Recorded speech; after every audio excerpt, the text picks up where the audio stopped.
हो गई है और अगले 4 दिन तक होली चलेगी। हमारे जी बहुत सारे युवक युवतियां आपको सुनती हैं, तो ये आज आपका कोई संदेश सब भारतवासियों। हम तो सबसे यही प्रार्थना करेंगे कि होली महोत्सव प्रहलाद जी के द्वारा प्रकट किया गया है।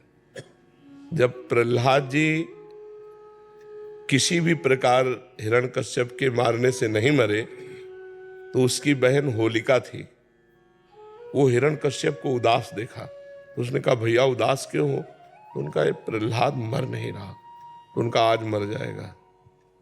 लकड़ी का बहुत सा ढेर लगाया जाए और उसमें लेकर हम प्रहलाद को बैठ जाएंगे तो हमें अग्नि से वरदान मिला है, एक पट, शीतल पट, जिसको हम मोड़ लेंगे तो हमारा रोम भी नहीं झुलसेगा और प्रहलाद मर जाएगा।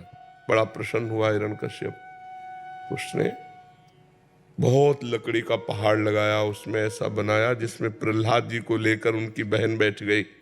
प्रहलाद जी की बुआ हुई हिरण्यकश्यप की बहन। आग लगा दी गई तो भगवान की कृपा से ऐसी वायु चली कि शीतल पट प्रहलाद जी के ऊपर आ गया और वो जलकर राख हो गई।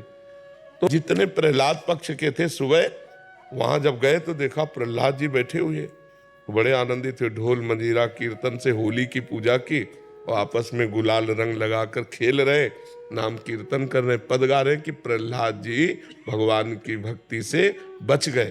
तो ये उत्सव मनाया जा रहा है।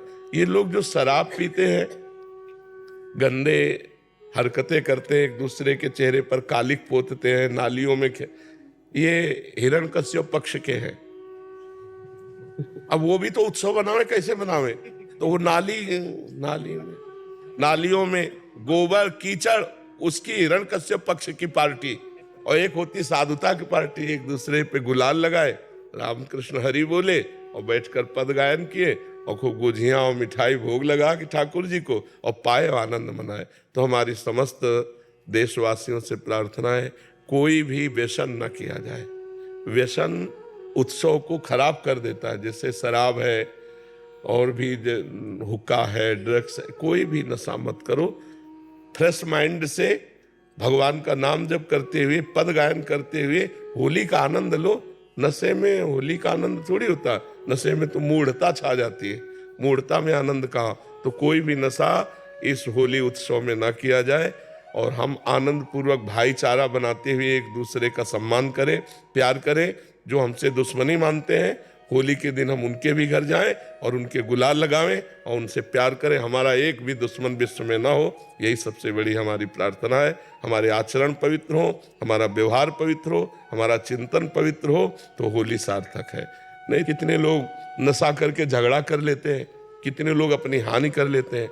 अच्छा, आँख कितनी सूक्ष्म वस्तु है, उसकी आंख में अगर देखने में कमी आ जाए या चोट लग जाए, गुलाल तो गुलाल कीचड़ फेंकते हैं, कपड़ा फाड़ देते हैं, शराब पिए, उद्दंडता, ये सब ठीक नहीं। ऐसा होली उत्सव न मनाए जो सभ्यता के खिलाफ हो, समाज के खिलाफ हो, हमारे धर्म के खिलाफ हो, अध्यात्म के खिलाफ हो। ऐसा कोई कार्य न करें। सबसे पहली बात है कि शराब न पिएं। जो शराब पीते हैं होली उत्सव में स्वाहा कर दें। और दूसरी खास बात है, मांस न खाएं, क्योंकि आप भले जीव हत्या नहीं करते लेकिन आप हिस्सेदार हुए, क्योंकि आप खरीद के लाते हो और खाते हो, तो आप हिंसक ही माने जाओगे। तीसरी बात, किसी माता बहन की तरफ गंदी दृष्टि मत देखो, जैसे तुम्हारी बहन ऐसे दूसरे की बहन। तो आप पवित्र ब्रह्मचर्य रहिए और जो अपनी पत्नी है उसी पे अनुराग कीजिए। ये 3 बातें छोड़ने की कोशिश कीजिए, शराब, मांस, व्यभिचार।